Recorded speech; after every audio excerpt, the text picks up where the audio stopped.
নমস্কার বন্ধুরা, green plants হবিতে আপনাদের স্বাগত। আবারও একটা নতুন ভিডিও নিয়ে চলে এসেছি আপনাদের সামনে। ভিডিওটি আমার আগের যে পদ্ম গাছের যে ভিডিও রয়েছে তার আপডেট। দেখুন বন্ধুরা, আপনাদের আমি দেখিয়েছিলাম কীভাবে গামলায় পদ্ম গাছ রোপণ করতে হয়। হ্যাঁ, সেই রোপণ করার পরে প্রায় 20-25 দিন হয়ে গেছে। দেখুন বন্ধুরা, তার আপডেট। এটি আমার সেই কাবেরি ভ্যারাইটি। দেখুন এর গ্রোথ শুরু হয়ে গেছে, অলরেডি স্ট্যান্ডিং লিভ আসা শুরু হয়ে গেছে। এটা আমার রেড পিওনি। দেখুন বন্ধুরা, এটাও অলরেডি স্ট্যান্ডিং লিভস আসা শুরু হয়ে গেছে। দেখুন স্ট্যান্ডিং লিভস হয়ে গেছে। আর এগুলো আমি আপনাদের তার দুদিন পরেই এই গামলাগুলো আমি রেডি করেছিলাম। তো এটা হচ্ছে লিয়াংলি, এটা হচ্ছে লেডি বেঙ্গল। আর এটার মধ্যে এখনও কিছু নেই, আমি এখনও ঠিক করিনি কীভাবে জাস্ট করব সেটা। আর ছোটো বালতির মধ্যে একটি অন্য ভ্যারাইটির পদ্ম গাছ আমি সংরক্ষণ করে রেখেছি। এবছর ওকে করব না, পরের বছর আবার যদি চেষ্টা করব ওকে তৈরি করার। ওকে জাস্ট সংরক্ষণ করা হয়েছে। আচ্ছা, এবার এটা হচ্ছে লিয়াংলি। দেখুন বন্ধুরা, আপনাদের বারবারই আমি বলেছি লিয়াংলি একটি মাইক্রো ভ্যারাইটি। দেখুন সুন্দর লিয়াংলিটাকে আমি 30 টাকার গামলায় করেছি এবছর। 30 টাকার গামলায় করেছি, ডাইরেক্ট মাটি দিয়ে 30 টাকার গামলায় করেছি। আগেরবার পট করেছিলাম, এবছর ডাইরেক্ট মাটিতে করেছি। দেখুন বন্ধুরা, গ্রোথ কি সুন্দর শুরু হয়েছে। পাতা দেখুন কত বড় এসেছে। এগুলো ছোট ছোট লিভস যেগুলো আগে এসেছে, তারপরে বড় পাতা শুরু হয়েছে। বেশি না বন্ধুরা, প্রায় 20-25 দিনই হয়েছে, তার কমই হবে বা বেশি মনে হয় না হবে।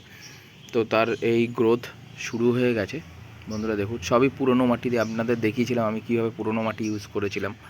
পুরনো মাটি দিয়েই আমি বসিয়ে পদ্ম গাছ তৈরি করেছিলাম। কারণ পুরনো মাটিটাই শহরে তো নতুন নতুন মাটি পাওয়া মুশকিল, তাই পুরনো মাটি দিয়ে আমাকে আবার পদ্ম গাছের বসাতে হয়েছে। তো আচ্ছা, এই বন্ধুরা এই ভ্যারাইটিটা দেখুন। এই ভ্যারাইটিটা হচ্ছে আমার অ্যাফেকশন 16। এর অলরেডি স্ট্যান্ডিং লিভস হয়ে গেছে এবং বছরের শুরুতে প্রথমবার করি চলে এসেছে। দেখুন অ্যাফেকশন 16 একটা এত সুন্দর ভ্যারাইটি যে এর খুব তাড়াতাড়ি এর ফুল চলে আসে এবং ফুল দেয়, প্রচুর ফুল হয়। আমি এবার একে 100 টাকার গামলায় বসিয়েছি। দেখা যাক ফুলের সাইজ কীরকম হয় আর কত বড় হয়। এটি প্রথম করি আমার এই সিজনের। দেখুন বন্ধুরা, চলে এসেছে। আশা করছি রেড পিওনি এবং কাবেরি খুব তাড়াতাড়ি এদের করি চলে আসবে। আচ্ছা বন্ধুরা, এই সময় আমি কি করব? এখন কিছু করব না।